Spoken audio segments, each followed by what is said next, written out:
are in custody in relation to the shooting. And while police are not sure what caused the violence, they don't believe it was an act of terror. We will have a live report coming out of Fort Myers for you at 5:30.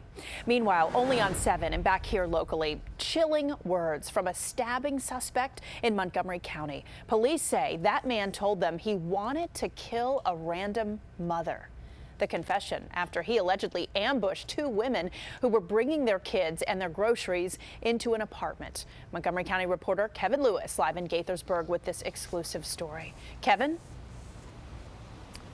Well, Allison, this is really one of those terrifying stranger-on-stranger crimes. Those women were lugging heavy cases of bottled water up these stairs when a man by the name of Anthony George Icoli offered to help them out.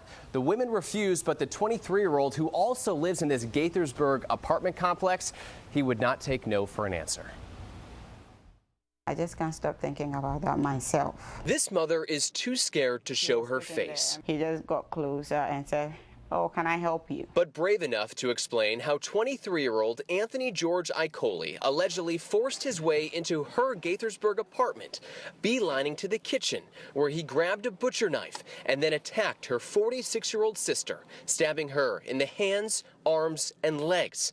This as the women's children, ages 2, 6, and 12, watched in terror. The stabbing, both random and unprovoked. How can someone that offered to help had the intention of killing someone? I heard a banging on everybody's door. Help! Help! Help! Neighbor Dana Jones says she looked out her window and saw George Icoli strutting from the crime scene.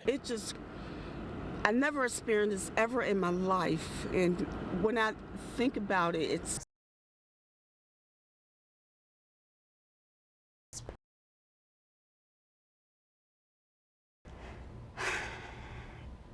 It's unbelievable.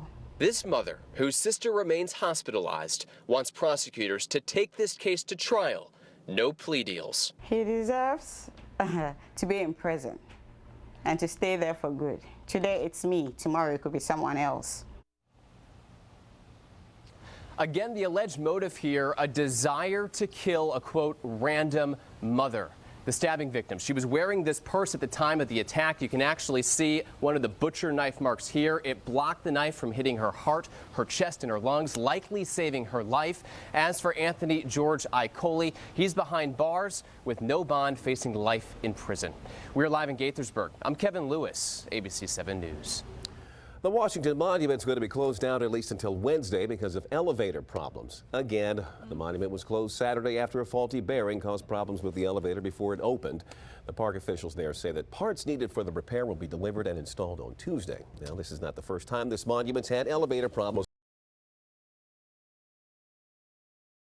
Recently, back in May, but being stuck in that thing today. Oh. And these temperatures. And heat rises, Ooh, right? That would be rises. pretty uncomfortable. Yeah. And so storms are out there. I hear the bells and whistles going off in the storm center. Yeah, the severe thunderstorm warning portions of Loudoun County has been extended eastward into Fairfax and parts of Prince William. So let's get covering. We've got so many weather headlines today. I don't know where to start. Let's start with this. These are unofficial numbers, but preliminary numbers. The high temperature at Reagan National, 100 degrees, ties the record for the date of 100. A new record of 99 degrees at Washington Dulles, breaking the old record of 98.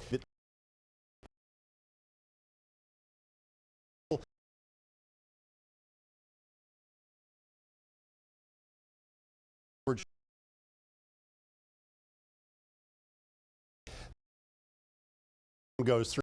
Wow, what a difference. But just to the east in Leesburg and Manassas, 97. 96 now at Reagan National. We've dropped a few degrees because the cloud cover cooled into the upper 80s in Frederick. Now, as far as what it feels like, even though it cools off a bit, the makes it so uncomfortable. So in areas that have had got a little bit of a break, but look elsewhere. 105 feels like the same in Annapolis, feels like 103 degrees. The district feels like 101 degrees. River severe until 10 o'clock. We'll be watching those over the next couple of hours. And here's the severe thunderstorm warning extended east of Loudoun County and parts of Fairfax County and northern. In effect, this is a live look from the Uvar Hazy Center west at the approaching storm. We'll continue to monitor the storm. There's the track of it. It's going to eventually go through Reston and those areas. In fact, looks like it'll hit Leesburg at 5:34. It will move through Sugar Land Run around 6 o'clock, as Reston about 6:08. There are not a lot of them, but the storms that are out there are packing a punch. And you can see there's another line of storms across western PA, more across West Virginia. So as everything moves east-southeast tonight, even though they will not be widespread, we'll have the storms. And this batch out there to the west coming through Loudoun County, that could have wind gusts right now up to 60 miles per hour. When will the heat break? All I can tell you is for the next 6 days we'll be in the 90s, and maybe by next Monday we'll drop into the upper 80s. Maybe. So no time soon. I don't make promises. Upper 80 sounds nice. Yeah, it sounds refreshing. I know. Okay, well, Sorry, guys. keep us posted on the storms.